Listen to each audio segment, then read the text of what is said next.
হয় নিশ্চিতভাৱে পাৰ্থ চাওক অসম সাহিত্য সভা যি সপ্তম দ্বিবাৰ্ষিক পাঠশালাৰ অধিৱেশনৰ আজি অন্তিমটো দিন আৰু অন্তিমটো দিনতো পাঠশালাত উদুলি মুদুলি পৰিৱেশ লোকে ৰণ্য হৈ পৰিছে পাঠশালাৰ এই ভট্টদেৱ ক্ষেত্ৰ আৰু আমি পৰিৱেশটো দেখুৱাইছোঁ চাওক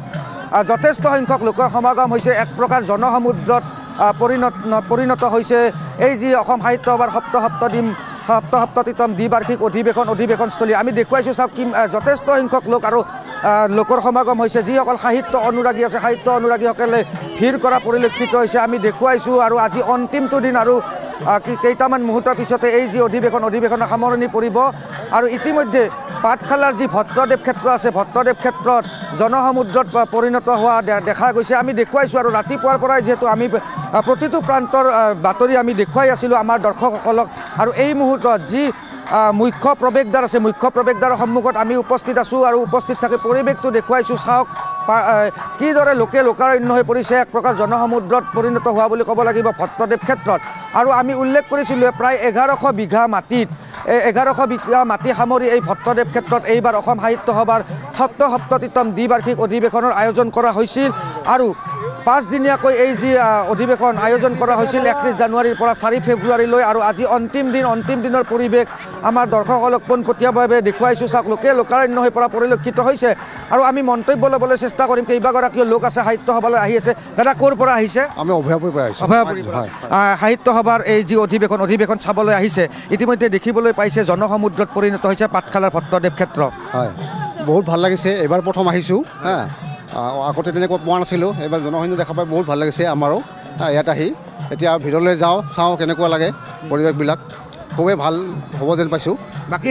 যি আদৰণীয় সমিতি আছিল তেওঁলোকে খুব সুন্দৰ ব্যৱস্থা কৰিছিল অহা যোৱা ৰাস্তাৰ পৰা যদি চাই আপুনি প্ৰৱেশদ্বাৰৰ পৰা সকলো কিন্তু এতিয়ালৈ খুব সুন্দৰকৈ ব্যৱস্থাপনা কৰিছিল হয় সেইটো ঠিকেই ভাল পাইছোঁ আমি মানে অহা যোৱাৰ পৰিস্থিতি যিখিনি মানে হেৰিবিলাক পাইছোঁ খুব সুন্দৰকৈ সজাইছে ভাল লাগিছে ধন্যবাদ জনাইছোঁ আৰু পৰিৱেশ চাওক লোকাৰণ্য হৈ পৰিছে এইদৰে ভট্টদেৱ ক্ষেত্ৰ যথেষ্ট সংখ্যক লোকৰ সমাগম হৈছে আৰু আমি যিহেতু উল্লেখ কৰিছিলোঁ যে আমাৰ কেইবাগৰাকীও সাংবাদিকে এই ভট্টদেৱ ক্ষেত্ৰৰ পৰা বাতৰি পৰিৱেশন কৰি আছিল আমাৰ লগত এই মুহূৰ্তত উপস্থিত আছে আমাৰ আন এগৰাকী সাংবাদিক গৌতম আছে বজালীৰ আৰু এই পৰৱৰ্তী প্ৰতিবেদন মই গৌতমক দেখুৱাবলৈ অনুৰোধ জনাইছোঁ হয় যিহেতু আজি সপ্তম পাঠশালা অধিৱেশনৰ আজি সামৰণিৰ দিন আৰু হয়তো কেইবা ঘণ্টা পিছত এই ভট্টদেৱ ক্ষেত্ৰ নিজাম পৰিব ইতিমধ্যে কেমেৰা পাৰ্চন সঞ্জীৱে দেখুৱাইছে যে লোকাৰণ্য হৈ পৰিছে এক প্ৰকাৰ জনসমুদ্ৰত পৰিণত হৈছে পাঠশালাৰ এই ভট্টদেৱ ক্ষেত্ৰ লক্ষাধিক লোকৰ সমাগম ঘটিছে লক্ষাধিক লোক আহি আছে আৰু হেজাৰে ইয়াৰ পৰা সাহিত্য অনুৰাগী এওঁলোকে প্ৰস্থান কৰিছে আমি এয়া মূল প্ৰৱেশদ্বাৰৰ আচলতে দৃশ্য দেখুৱাইছোঁ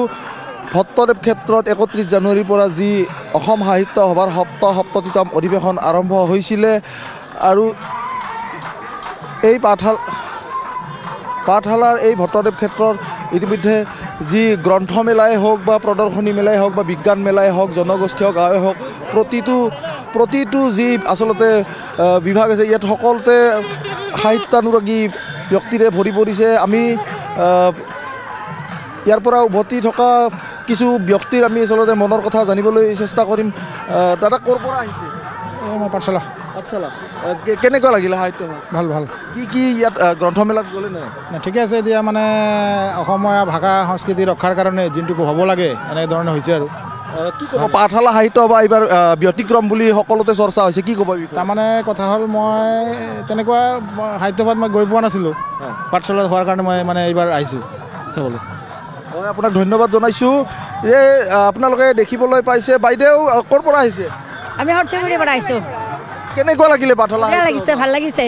আজিয়ে প্ৰথম আহিছিলে আৰু প্ৰথম আহিছোঁ কেনেকুৱা বিজ্ঞান মেলা এইবাৰ কি ক'ব বিজ্ঞান মেলা ভাল লাগিছে অদ্ভুত দেখুৱাইছে